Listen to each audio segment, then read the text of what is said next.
नमस्कार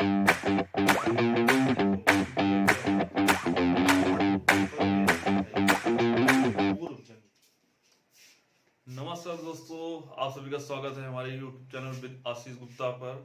और हम चर्चा कर रहे थे इतिहास के बारे में, और इतिहास के जनक कौन है और इतिहास को कितने भागों में बांटा गया है, इसके बारे में हम पिछली वीडियो में चर्चा किए थे। और हम बात कर रहे थे प्राचीन भारत का इतिहास के बारे में। उसमें जो धार्मिक ग्रंथ हैं उनके बारे में हमने चर्चा की थी। और धार्मिक ग्रंथ में वैदिक जो साहित्य में के अंतर्गत आते हैं वेद, पुराण, उपनिषद, वेदांग, इनके बारे में हम लोगों ने चर्चा की थी। ब्राह्मण ग्रंथ, धर्मसूत्र और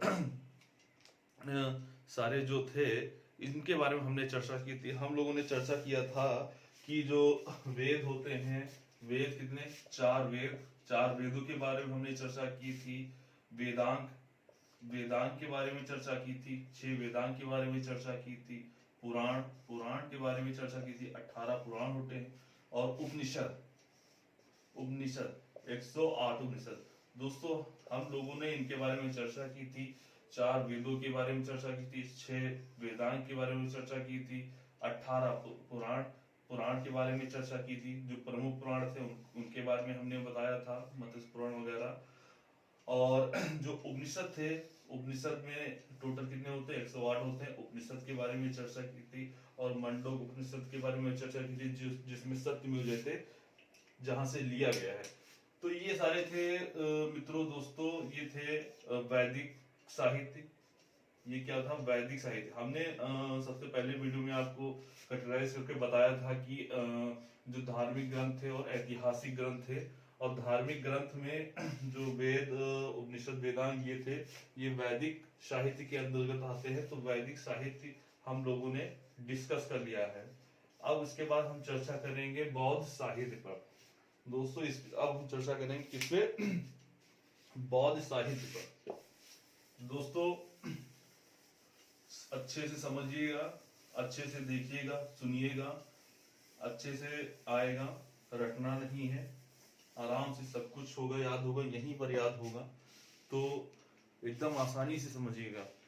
हम बात करेंगे बौद्ध साहित्य। बौद्ध साहित्य के ऊपर बात करने के पहले हम थोड़ा बताना चाहेंगे महात्मा बुद्ध के बारे में, जो जो इनके मतलब इसके वो माने जाते हैं जो इसके रचयिता माने जाते हैं, जो धर्म के संस्थापक माने जाते हैं, गौतम बुद्ध के बारे में। गौतम बुद्ध के बारे में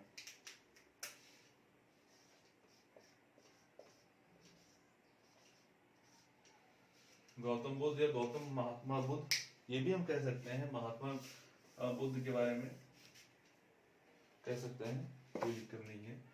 तो महात्मा बुद्ध के बारे में जानेंगे कि क्या है। महात्मा बुद्ध का जन्म दोस्तों 563 ईसा पूर्व। हमने आपको बताया था ईसा पूर्व और ईसवी में अंतर बताया था। ईसा मसीह के पहले का जो समय होता था, बिफोर क्राइस्ट, वो ईसा पूर्व में होता है। तो अर्थात इनका जो ईसा पूर्व है 563 ईसा पूर्व, मतलब ईसा मसीह के जन्म के पहले का जन्म है इनका। तो इनका महात्मा बुद्ध का जन्म 563 ईसा पूर्व लुम्बिनी में हुआ था। दोस्तों, कहाँ हुआ था, लुम्बिनी में हुआ था। और लुम्बिनी जो इस समय अगर देखा जाए तो नेपाल में इस समय स्थित है ये जगह लुम्बिनी, वहीं पे इनका जन्म हुआ था। और इनका जो महापरिनिर्वाण हुआ था, जिसको जिसको मृत्यु भी बोलते हैं, वो 483 ईसा पूर्व में कुशीनगर में हुआ था। कुशीनगर में इनका महापरिनिर्वाण हुआ था। और इनके माता का नाम था माया देवी या महामाया भी कहते हैं, जो कोली गणराज्य से मतलब इनका संबंध था। कोली गणराज्य से थी इनकी जो माता जी थी, महादेवी या महामाया। ऑब्लिक कहीं कहीं पे आपको महादेवी या महामाया भी दिखेगा, तो हमने दोनों लिख दिए हैं। तो ये कोली गणराज्य से संबंध रखती थी। और इनके पिताजी जो थे शुद्धोदन, ये 7 की गढ़ के मुखिया थे। जो महात्मा गौतम बुद्ध के पिताजी थे 7 की गणराज्य के मुखिया थे। और जो इनका लालन पोषण एक्चुअली क्या है कि इनकी जो माता जी थी माया देवी है, महामाया। इनकी जो माता जी थी, इनके जन्म के कुछ समय बाद इनकी मृत्यु हो गई थी। तो इनका जो लालन पोषण हुआ था, इनकी मौसी ने इनकी मौसी का नाम था प्रजापति गौतमी, इन्होंने किया था। प्रजापति गौतमी ने इनका लालन पोषण किया था, उन्होंने इनकी देखरेख की थी। फिर उसके बाद इनकी अल्प आयु में ही इनकी शादी हो गई थी, जो एक शाह की कुल की एक कन्या थी जिनका नाम था यशोधरा, उनसे इनका विवाह हो गया था। और इनका एक पुत्र था राहुल, जिसका नाम था राहुल, एक पुत्र था। दोस्तों अगर देखा जाए, मोटा मोटा देखा जाए तो पेपर में यहाँ से कई सारे क्वेश्चन उठते हैं और आते भी हैं कि यहाँ से पत्नी का नाम, माता का नाम, पिता का नाम क्या है, कब मृत्यु हुई। तो इसको ध्यान से समझिएगा, ध्यान से सुनिएगा।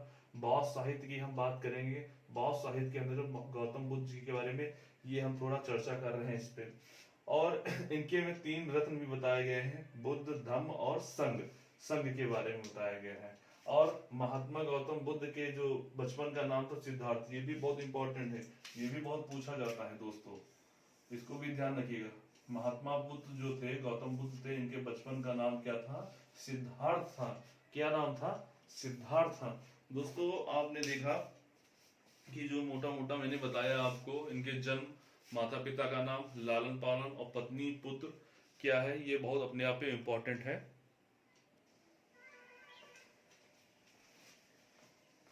तो अगर बौद्ध साहित्य की बात करें तो इसमें जातक जातक में दोस्तों बताया गया है, जातक में बताया है कहानियों का संग्रह। इसका अर्थ होता है कहानियों का संग्रह। गौतम भगवान बुद्ध के पूर्व जन्म की कहानियों का संग्रह है। इसमें कथाएं बताई गई हैं, कहानियां बताई गई हैं। तो भगवान जो बुद्ध थे उनके पूर्व जन्म की जो कथाएं थी, कहानियां थी, वो इसमें बताई गई हैं। और हम बात करेंगे त्रिपिटक की। त्रिपिटक कौन कौन से हैं? एक है विनय पिटक, विनय पिटक, सूत्र पिटक, अभिधम्म पिटक। विनय पिटक, सूत्र पिटक, अभिधम्म पिटक बहुत ही इंपॉर्टेंट है दोस्तों। और दूसरी बात यह है कि ये कौन सी भाषा में लिखे गए हैं? इनकी भाषा क्या है? पाली, पाली भाषा है। ये पाली भाषा में लिखे गए हैं दोस्तों। और यहाँ पे अगर देखा जाए तो गौतम बुद्ध जी की जो प्रथम उपदेश था सारनाथ में, उन्होंने पाली भाषा में ही उपदेश दिया है। तो ये पेपर में भी काफी पूछे जाते हैं। तो 3 पिटक हैं। कथा वस्तु की अगर बात करें तो कथा वस्तु क्या है? कथा वस्तु, पहले हम इसके बारे में बता दें कि जो गौतम बुद्ध का जो ये बौद्ध धर्म है, ये 2 भागों में बांट गया। इसमें 4 सभाएं हुई थी। जो चौथी सभा हुई थी उसमें ये 2 भागों में बट गया। कौन कौन सी जो सभा हुई थी? बौद्ध संगति जिनको भी बोलते हैं, बौद्ध संगति या बौद्ध सभा, तो बौद्ध सभाएं थी। तो जो चौथी थी, फोर्थ और संगत थी, इसको 2 भागों में, एक बढ़ गया महायान में और एक बढ़ गया हीनयान में।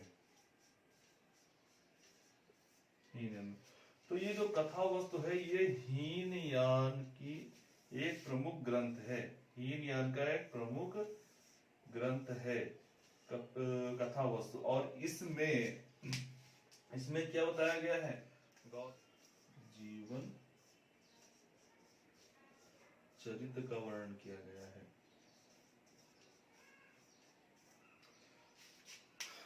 जीवन चरित्र का वर्णन किया गया है।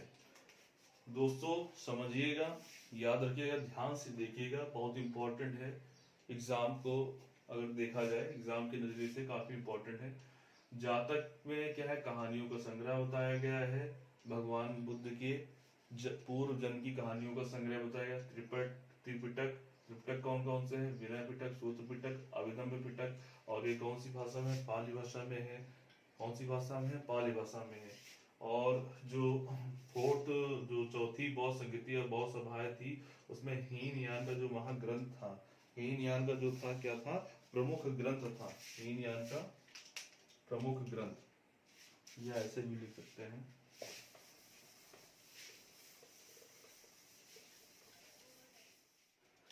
दोस्तों जो हीनयान का प्रमुख ग्रंथ है वो क्या है? कथा वस्तु। और कथा वस्तु में भगवान बुद्ध के जीवन चरित्र का वर्णन किया गया है। जो हीनयान है, हीनयान का प्रमुख ग्रंथ है कथा वस्तु, और कथा वस्तु में भगवान बुद्ध के जीवन चरित्र का वर्णन किया गया है। अब बात करेंगे दोस्तों जैन साहित्य की। जैन साहित्य जैन धर्म से रिलेटेड है और जैन धर्म के बारे में बताया गया है, तो उसी का जो साहित्य है, उसी का जो इतिहास है, उसी को जैन साहित्य कहते हैं। और जैन साहित्य को दोस्तों आगम भी कहते हैं, सिद्धांत जिसे सिद्धांत कहते हैं, ये एक अपने आप में इम्पोर्टेंट है। जो जैन साहित्य को आगम भी कहते हैं, क्या कहते हैं दोस्तों, आगम भी कहते हैं।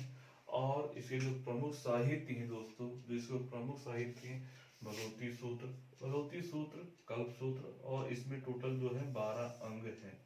इसके जो अंग है टोटल 12 अंग है। भगवती सूत्र में बताया गया है जैन धर्म में किसके बारे में चरित्र के बारे में बताया गया है, स्वामी महावीर,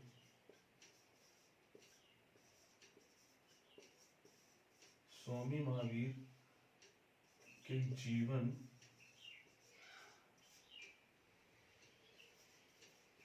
चरित्र का वर्णन हुआ है। और जो कल्प सूत्र है इसमें बताया गया है जो जैन धर्म है,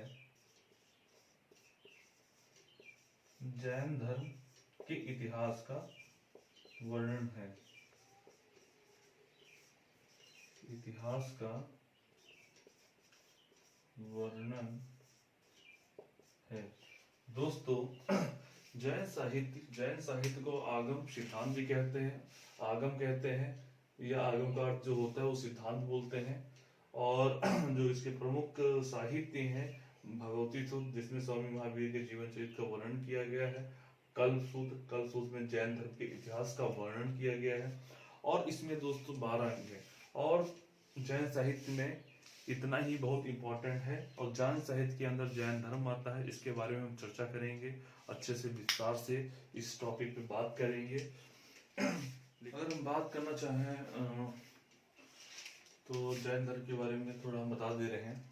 हालांकि इसके बारे में हम जैन धर्म, बौद्ध धर्म और इस्लाम धर्म, इन जो धर्म है इन पर हम अलग से एक वीडियो बनाएंगे, लेकिन फिर भी थोड़ा थोड़ा चूंकि हम जैन साहित्य बता रहे हैं तो इसके अंतर्गत हम इसको भी बता दे रहे हैं।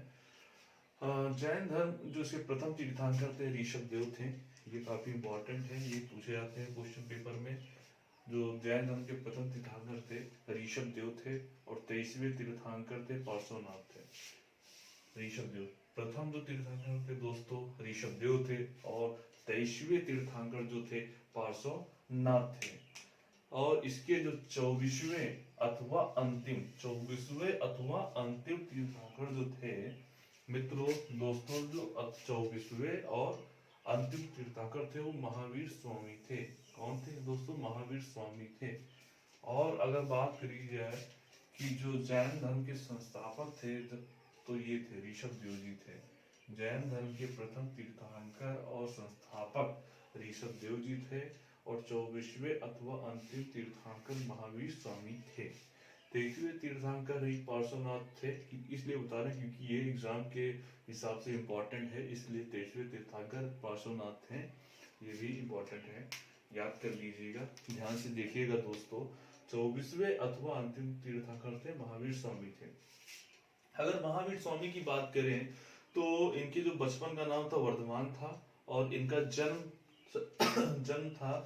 हुआ था 599 ईसा पूर्व, कुंड ग्राम वैशाली में हुआ था इनका जन्म। दोस्तों जो महावीर स्वामी थे इनके बचपन का जो नाम था वर्धमान था, और इनका जन्म 599 ईसा पूर्व। ईसा पूर्व मतलब ईसाई धर्म। अगर हमने जो बताया था ईसा पूर्व और ईस्वी में जो अंतर बताया था, इसका मतलब जो जीसस के पहले इनका जन्म हुआ था, बिफोर क्राइस्ट इनका जन्म हुआ था 599 ईसा पूर्व। और इसमें जो वर्ष होते हैं उल्टा चलते हैं, तो 599 ईसा पूर्व कुंडग्राम वैशाली में हुआ था, और इनका जो निर्वाण हुआ था, मृत्यु हुई थी, वो हुआ थी 527 ईसा पूर्व बिहार राज्य के पावापुरी में हुआ थे।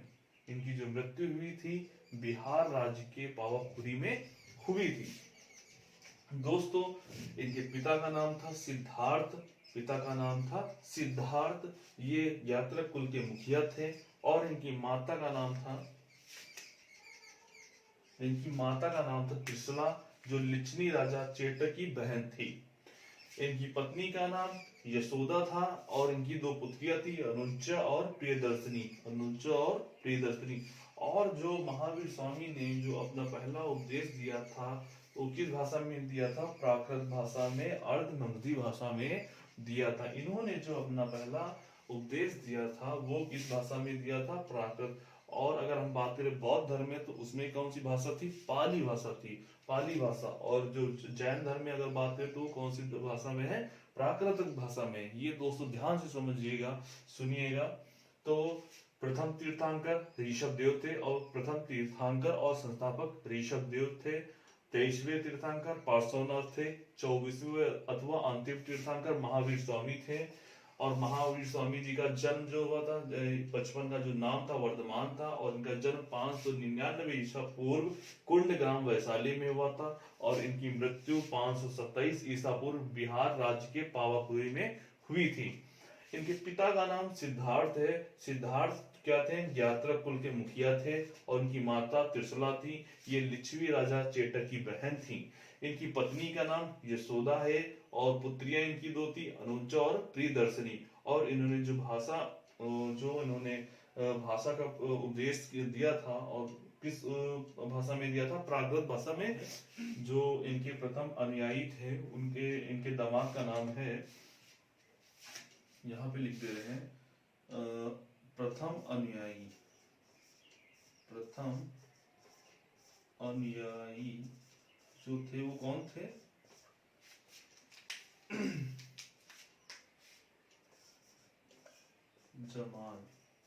जमाल थे। कौन थे ये दामाद थे, महावीर स्वामी जी के दामाद थे। तो ये हमने एक मोटा मोटा बता दिया है जैन धर्म के बारे में। तो ये इसके बारे में और अच्छे से विस्तार से चर्चा करेंगे, और फिर हम अच्छे से चर्चा करेंगे जो है सारे जो धर्म हैं उनके बारे में चर्चा करेंगे। तो दोस्तों अभी तक हमने बात की है प्राचीन साहित्य में धार्मिक ग्रंथ और ऐतिहासिक ग्रंथ।